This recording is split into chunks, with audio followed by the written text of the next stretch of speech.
சின்ன வெங்காயம் ஒரு ஓட்டத்தை ஓட்டணும். சத்தை குழம்புக்கு சின்ன வெங்காயம். இது ஏன் இப்படி பண்ணியிருக்கா? குழம்புக்கு சின்ன வெங்காயம். அதுக்கப்புறம் சொல்லுவான் தனித்தனியாக இது ஒன்று அது ஒன்று சொல்லிட்டு இருக்கேன். அப்புறம் தக்காளியும் ஓட்டி. என்ன மீன்? கிழங்கா மீன், சீலா மீன், கொடுவா மீன். தக்காளியை அரைச்சிக்கணும்.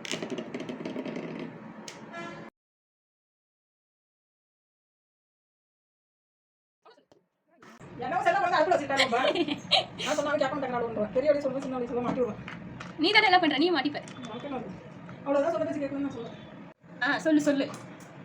சட்டி காஞ்சிச்சு. இப்போ நம்ம எண்ணெயை ஊற்றிக்கலாம். என்ன மீன் குழம்புக்கு என்னன்னு சொல்ல மாட்டேன். அவங்கவுங்க விருப்பத்துக்கு ஏற்ற எந்த எண்ணெய் வேணா ஊற்றிக்கலாம். எப்போ என்ன அதெல்லாம் ஊற்றினா குழம்பு பூரா வரை கசக்கும், வாயிலே வைக்க முடியாது. அது பரவாயில்ல நினச்சிங்கன்னா அதே குழம்புக்கு வெந்தயம் பிடிக்குமா? பிடிக்கும். வெங்காயம் சின்ன வெங்காயம் போட்டுக்கணும். தேவையான அளவு சின்ன வெங்காயம் போட்டுக்கணும். வெங்காய வாசனை சூப்பராக இருக்கும். போட்டுறாங்க தான். அடுத்ததான் தக்காளி சாந்து எடுத்து போடுங்க. தக்காளி சாந்து போடுறோம். அப்பாவோட வாங்க. அது நல்லா வதக்கிக்கணும். இன்னும் அல்வா அல்வா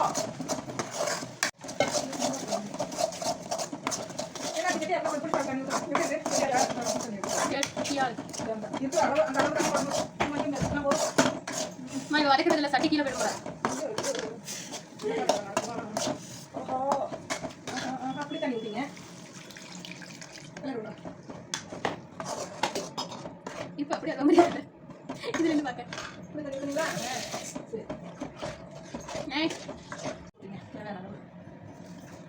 அது நல்லா கொதிக்கட்டும். பாஸ்டா போடு. அவ்வளோதான். பாஸ்டா போடு. தேங்காயும் சோம்பும் அரைச்சி அதை வந்து தேங்காய் பால் எடுத்து அது ஊற்றி வேண்டாம். இது கொதிச்சோடனே மீன் போட்டுக்கலாம்.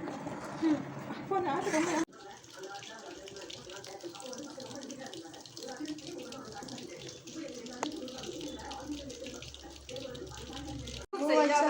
அப்பா